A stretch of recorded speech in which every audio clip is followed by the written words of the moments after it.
Hey, sports card collectors and investors, how's everybody doing? I am back from my brother-in-law's house, ready to roll. We actually painted a little bit of the room. We're still kind of working on some things, but I'm excited to be back at home. This is going to be a great video. I'm going to talk about some cards where I'm going to go over that are on my watch list. I'm paying close attention to these. I want to add them to my collection over the next 12 months. Don't forget to like and subscribe. In addition to the cards I'm going to talk about, I want to talk about kind of a lesson or something that my dad was telling me that I thought was really, really interesting. I'm going to share that at the end of the video, so make sure you stay tuned to the end of the video. Kind of an interesting tidbit that he had offered that I can parlay into collectibles and sports cards in general. So stay tuned for that at the end. If you are new to the channel, please subscribe, hit the like button if you like what you hear. We have almost 300 videos. I think we got about 300 videos on the channel. It's all about collectibles, personal finance, a lot of sports cards, a lot of graded comic books, graded video games, all the fun stuff we're talking about it here. So you don't want to miss any of the episodes. Hit the notification button so that you get a word of all the daily content that comes out. We release content on this channel every single day, and so you don't want to miss out. This is the fun stuff, guys. This is where it's at. All right, the first card I want to talk about is one actually from my childhood that I love. Some would say that this is a vintage card, but I don't know if it's necessarily a vintage card. It is the 88-89 Fleer Michael Jordan in a PSA 10. And this is, the reason why I say it's from my childhood is I'm a junk wax era kid. I started collecting when I was 7 years old in 1988 is when I started. So really when this card came out. I remember going to the local card shop. Michael Jordan was absolutely on fire at that point. I remember seeing his 86 Fleer cards, and they were all raw because we didn't have grading back then. Back in the 80s, it was not. There was no PSA, there was no BGS graded cards. They were all raw, and it was all kind of it was kind of the Wild West of sports cards because you had dealers that would say like, oh, this is a mint copy, it's a near mint copy. You couldn't really is it a reprint? Is it nobody really knows. So very interesting. I love the look of this card. I love the look of this set. This is one where, Michael Jordan cards have been expensive really through most of 2020. And so while I have, bought and sold just a few cards, I don't own this one. And I actually don't own any of the cards I'm talking about today, guys. So let me just make that absolutely clear. And also full disclaimer, this is not a buy these cards or sell these cards now type of a channel. These are simply cards I'm talking about that I think that are cool, I would like to pick up in the next 12 months. But for you and yourself, you need to figure out what cards you like and what cards you would like to invest in. So that's all on you. This, for me, is just what I like and some of the cards I've been looking at and I've added to my watch list. While this is not a super rare card out in the wild, it is not a easy card to find in a PSA 10. There's 532 or so PSA 10s according to the Pop report. So, not super rare, but it's not very common. It's sitting right now at about $2,100. So it's not an inexpensive card by any stretch of the imagination, but when you look at vintage, this one's kind of on the cusp of vintage. It's late 80s, so I wouldn't really consider it vintage, but for some of the younger collectors, they would consider this a vintage card. The difference in price between PSA 9 and 10 on vintage cards can be 10 times just because of the population a lot of times. And then you're talking about the GOAT here with Michael Jordan. His stuff is very, very popular. You don't have all the parallels and everything that you have in today's sets back in those days. You have a couple of subsets, back in the, you have the All-Star card, you might have the stickers from the late 80s basketball sets, but you don't have the full rainbow of colors to buy from. It's just a very different time as far as cards go. And those cards were very condition sensitive, this card in particular. So in a PSA 10, it's not an easy card to get or find. So it is one that is on my radar. Some of you might think, well, $2,100 probably at the high end for 2020, just with how pricing has gone this year. And I will say in 2016, believe it or not, there was also a surge in these, vintage prices to where it was about the same price in 2016. So it does show you that this has kind of happened before with some of these vintage cards. So it was at kind of a $2,100 price point in 2016. Came down, it's kind of gone up and down, and then we're sitting right now at about $2,100. So for me, I'm really going to pay close attention if this thing takes a dive to where, if we're talking $1,000 for the card, then I'm really looking hard at it as a target. It's just a little bit too high for me right now, but you've seen just in recent, and it doesn't take much for it to sometimes, the volatility is there to where it could drop down. So I'm going to pay attention to it. I love this card. I want to add it to my collection long term. I want to hold this card long term. It's just not quite there for me at a price point where I can pull the trigger on it. All right, next up, a guy that has been kind of, he's heralded. He's one of the best basketball players in the game right now. We're talking about Giannis. Giannis is a guy that, I do have some of his cards. I don't have this one, and I'm talking about the 2013 Hoops rookie card, in particular the PSA 10. There's 1,416 10s on the Pop Report. They are right now, they've come back down to pricing that is about where it was in June. So this card is right at about $800 right now. It looks like recent sales are about $800. The high for this over the last 90 days, it got up to about $1,800. But it looks as if this is, it's kind of come back down, to about the June pricing. I just want to pay attention to it, because if it does come back down into that maybe $500 range, that's kind of my sweet spot for this card. If it's at $500 or sub $500, that's kind of my target price for this one for me, because I'm a believer in Giannis. He's a young prospect. He's still very young. I think he's got another solid 5 to 7 years in the league. I don't know if he'll stay with the Bucks or not. He might move on, but I just think that big things are coming for Giannis. I think that he's going to eventually get on a good team, whether it's the Bucks building around him or him going to a team that's ready to win now. He's already leading a team that, and the Bucks are not a bad team. They have a lot of good role players, but he just needs a little bit more help, and so I'm interested in him. And I do think that Hoops rookie card, while it's kind of on the lower end of, it's not Prism, but it is it's a great set. It's kind of a legacy set. It goes back to 89, 90 hoops, so they've been making them for quite some time now, 30 years. And so, I like that card. I like the look of the card too. I'm a fan of some of those hoops sets right in that 2013 to 2016 range. I just like the look of the card. So that Giannis Hoops rookie card is one that I'm keeping an eye on.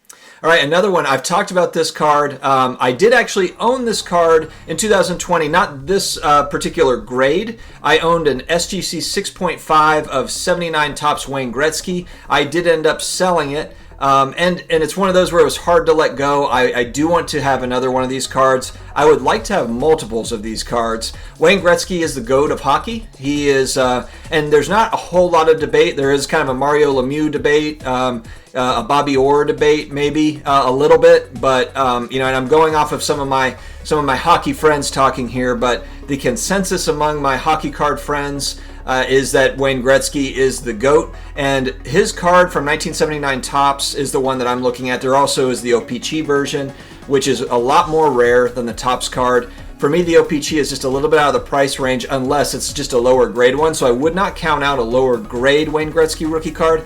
I just love the look of this card, the blue, kind of that light blue, it's just iconic, and I think that, when you look at, that 86 Fleer Michael Jordan, when you're looking at, Derek Jeter rookie cards, maybe some Mike Trout. You're looking at kind of iconic sports cards. That 79 Wayne Gretzky rookie card, it's in that bucket, and hockey just doesn't get the same sort of love, hobby love, as some of the other sets, some of the other sports. So, but that is one in particular, and it's not that I watched, a bunch of Wayne Gretzky hockey to really understand and know how dominant he was. I watched a little bit of his stuff as a kid, but I can't say that, I watched a ton of it. But I've looked at the stats. I've really looked at kind of his legacy as a whole in the hockey world, and he's legendary. He's a legendary dude. So I do want to own his rookie card. I was looking at the PSA 6 in particular, and this one has a pop of a little over 1,000 of these, and the pricing has gone kind of a little bit all over the place. Right now, it's about a $950 card. Back in April, it was a $570 card. So I guess that's where I'm really looking at, where's pricing going with it? Is there an opportunity maybe where it dips down, in that $500-600 range again? And if it does on a PSA 6, that's really my sweet spot for this card. And it's just, and I think the thing is just trying to find a really good looking PSA 6. Or maybe it's a PSA 5, but it just looks fantastic. That's really where I'm going to be looking. Probably in that PSA 4 to PSA 7 range, and just looking at what's the best looking card that I can get in those grades. I'm a big believer in this card long term. And again, guys, this is a long term hold for me. But I would like to have multiples if possible. I don't know if I'll ever have multiples, but it's on the wish list. It's on the watch list for sure. All right, next up, a card I've never owned, and it's one, as time goes on, I know that it's going to be one that I really want more of. It's the 2018 Prism Silver Luka rookie card in a PSA 9. So, and the reason why is because the PSA 10 has just gotten outside of my price point now, and I don't know if it'll ever come down to within my price point, my price range, but although that silver prism is not, the super rare card, it is still, I think, an iconic card over time if Luka has that career that is expected of him by many of the basketball community. So I really want to own one of these. In a PSA 9, we're showing about 1,300 on the pop chart on the report. Right now they're at about $2,400. But if you look back to July, just as recently as July, before kind of the big boom, $1,200. And then if you go back to May, end of May, it's an $800 or $900 card. That's really where, and I don't know if it'll get back there anytime soon, if ever, but if that thing goes sub $1,000, that's really where I'm looking at possibly pulling the trigger on one. I want to own one of these, like I said, and it's one of those where it's just been out of reach for me for a while, but it's a long-term target for me. That's one I want to have long-term. All right, last but not least, I'm going to talk about one of my buddies, actually. This is going to be his favorite card, 1984 Topps Dan Marino rookie card in a PSA 10. I can't really say if it's Steve's favorite card, but I know that it's one of them. He's a huge Miami Dolphins fan. I'm a huge New Orleans Saints fan. And so Dan Marino is legendary Dolphins quarterback. And this PSA 10, it's gotten more pricey over the last few months. Recently, it's at $3,100. Just going back to May, it's a $2,000 card. April, it's a $1,200 card. And this is kind of a twofold deal. Dan Marino's 84 Topps and John Elway's 84 Topps. I want to own these. I have owned these in the past, not a PSA 10, lower grades, and sold them back a year ago or so. I want a PSA 10 though in particular. The PSA 9s, I believe, too, offer a lot of value. They're about 10% of the price of these. So if you're looking at, Marino's at $3,100, I believe the Marino PSA 9 is about $300, which, on the one hand, it's like, wow, that's a tremendous value at PSA 9. But with vintage, what happens is, if this is borderline vintage, Bronze Age, if you will, there's a huge difference in the pop, and that's the reason for the difference in the price. So, the pop Dan Marino, it's at $381. There's probably about 3,000 PSA 9 Dan Marinos, and that's the difference in the price. It's just because there's that much more of the supply out there. So keep in mind, as you're looking at it, you might think, my goodness, when you're looking at it, you're like, 10%, that's a great deal. And it's not that it's not a great deal. It's just that if you're comparing that to a modern or ultra modern cards, it's not the same comparison because of the pop reports are very, very different between the PSA 9 and the PSA 10s. You have instances with modern cards where there's more PSA 10s than there are PSA 9s. So, it's just a very different equation. So keep that in mind when buying. Now, all right, guys, I'm going to talk about kind of the lesson that I learned from my dad, or not necessarily a lesson, but it's something very interesting that he was saying, and I wanted to correlate it to sports cards over this past weekend. And I did do my best NASCAR impression while we were on our property. Check it out right here.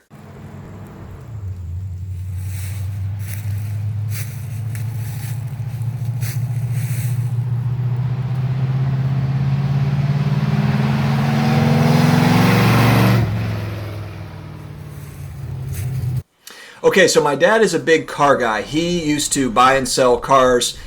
He used to fix them up. He would buy cars back in high school, and he was born in the 50s, so he would buy cars, fix them up, and sell them. That was back when you could actually buy cars and fix them up yourself. They didn't have all the electronics, and so he had some really, really cool cars in his day. He had a 911 at one point. He had a 1955 Jaguar XK140. I'll put a picture of an example of one, not his, one that he wishes he had today, but one that he did have back in those days, and he really enjoyed working on it. It was hard to keep up. I know he put a lot of money into it, though. Him and my mom put a lot of money into that car, but he does not have it today. He wishes that he does have it. But the one thing he was talking about, I thought this was really interesting, because we talk about collectibles as a whole on this channel, and I know that I'll go ahead and correlate it in. So he was talking about how the 1963 to 1967 Corvette split window cars. They are very, very expensive right now. Those have gotten very, very expensive for those kind of vintage car collectors.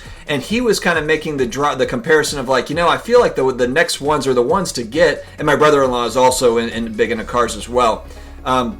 He was saying with the Corvettes, the next, he feels like the 68 to 71s are going to be good values based on what's happening with the 63 to 77 Corvettes, because they're moving up, and then it's kind of like that next line down. If you can't afford these, then what's another kind of cool car? And basically he was saying that Corvette, his belief is that Corvette after 1971, 72 kind of went a little downhill. I'm sure that's probably a debate between my car collecting folks that would know more about it than me. But essentially what he was saying is that 68 to 71 class of Corvette could possibly be a great value just based on what's happened with those 63 to 67 vets. But I was correlating that with sports cards. We do the same thing where we're looking at, okay, we've got, 86 Fleer Michael Jordan rookie cards are out of the price range. What are we looking at now? Oh, we've got, second year or maybe third year Michael Jordan or 90s insert sets that are very popular and very rare. That could be a good value as well. So my dad is not big into, collectibles in general. He's not much of a collector, but I thought it was cool how he was kind of using his knowledge of classic cars and kind of, parlaying that into, where could the next values be? And we do the same thing with sports cards and graded comic books and graded video games, etc. All these collectibles.